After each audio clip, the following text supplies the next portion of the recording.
diario, El Asalto a la Razón, él escribe, y con nosotros colabora con los demonios que andan sueltos, y vaya, de qué manera en el mundo.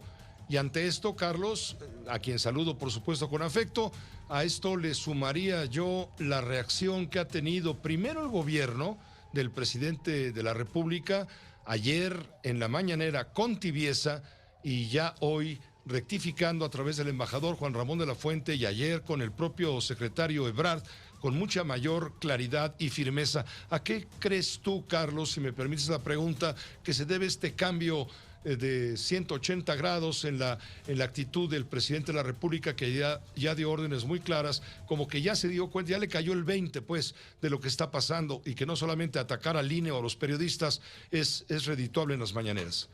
Sí, yo creo que entendió que sí hay causas en las que debe ser o debe hacer deslindes categóricos, como este que hizo ante Rusia. Yo llegué a temer que México se abstuviera, como algunos países árabes, que ya ves que no quisieron sumarse a la condena mundial. Y mira, todas las guerras son una gran marranada. Yo por eso inclusive cuestiono la definición de guerra sucia, porque todas son puercas. Y en ese sentido creo que la acción bélica debe condenarse por todo lo que contrae, y no se diga si además muere gente que no tiene nada que ver en el asunto. Sin embargo, creo que se está hablando desde hace días del suceso ucraniano o ruso-ucraniano, y se aventuran las probables consecuencias, etcétera, pero me asombra que no se repare en lo que motivó esta situación.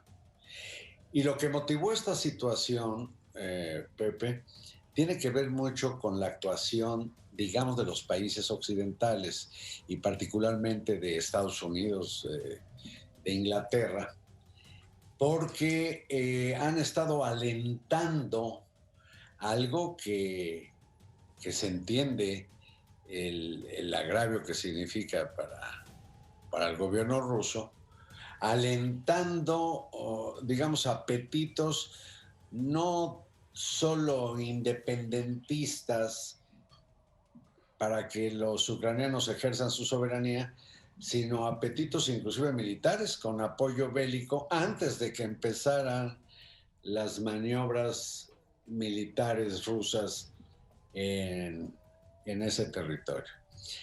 Pero creo que vale la pena que la audiencia repare en que Ucrania pues ha formado parte durante muchos siglos de lo que fue Rusia, y lo que llegó a ser el enorme imperio ruso.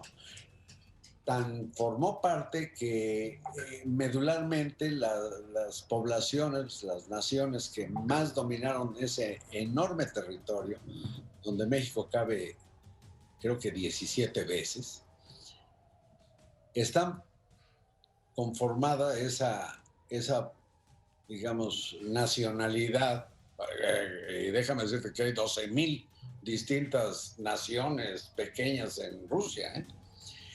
Pero las tres principales son los ucranianos, los bielorrusos y los rusos.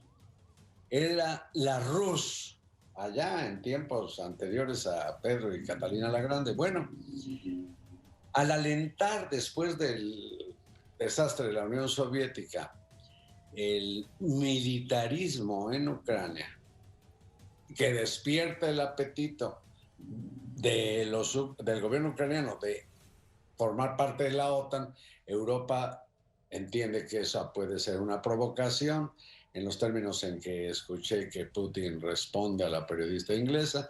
Dice, pues ¿cómo voy a tener aquí cruzando el viaducto los misiles de quienes han estado pues festinando la demolición de la URSS? Y Putin pues proviene del antiguo régimen, de la KGB, etcétera, y él no ha digerido este desastre. Bueno, el caso es que Ucrania formaba parte del Imperio Ruso, era del territorio ruso y no tenían problema. Pero fue Lenin precisamente quien comienza a, a reforzarla como una de las repúblicas que constituyeron la URSS, y luego todavía más hasta tiempos de Nikita Khrushchev, que por cierto era ucraniano. Pero para la mentalidad rusa, Pepe, pues hay mentalidades como de zonas muy amplias del mundo que piensan de una determinada manera, como decir, pues, en Medio Oriente está canijo que acepten la democracia, por decir algo, o el respeto a los derechos de la mujer o los derechos humanos. Los rusos ven a Rusia como la madre, es la madre patria, digamos. Y para ellos desprenderse de Ucrania fue dolorosísimo. Y en Ucrania quedaron, haz de cuenta, dos grandes bandos. Unos ucranianos muy pro-occidentales, muy de integrarse a la Comunidad Económica Europea, y otros muy prorrusos de ascendencia rusa, de lengua rusa, o rusos, hijos de rusos, nietos de rusos, etc. Esto dividió al país. Entonces lo que Putin dice, pues no voy a hacer esto, lo hizo en la península de Crimea. Ahí está enterrado Anton Chekhov, y nadie piensa en el gran escritor, ni los grandes escritores rusos, pero en el caso de Chekhov, nadie lo piensa como ucraniano, sino lo piensa como escritor ruso. Para los rusos es parte de su sustancia. Y luego Putin, pues imagínate, formado en la KGB y diciendo barbaridades, pero ciertamente hay movimientos importantes ultraderechistas en Ucrania, y es de lo que el gobierno ruso se quiere vacunar, y no sé qué haya ocurrido para las maniobras y los ataques militares, pero creo que es una falla fundamentalmente de los políticos, de los gobiernos de Occidente, que no han dejado de estar, digamos, azuzando a Rusia, que por otra parte, ahí va de breviario, su economía no es tan importante, está más o menos igual o un poco abajo de la mexicana, ¿eh?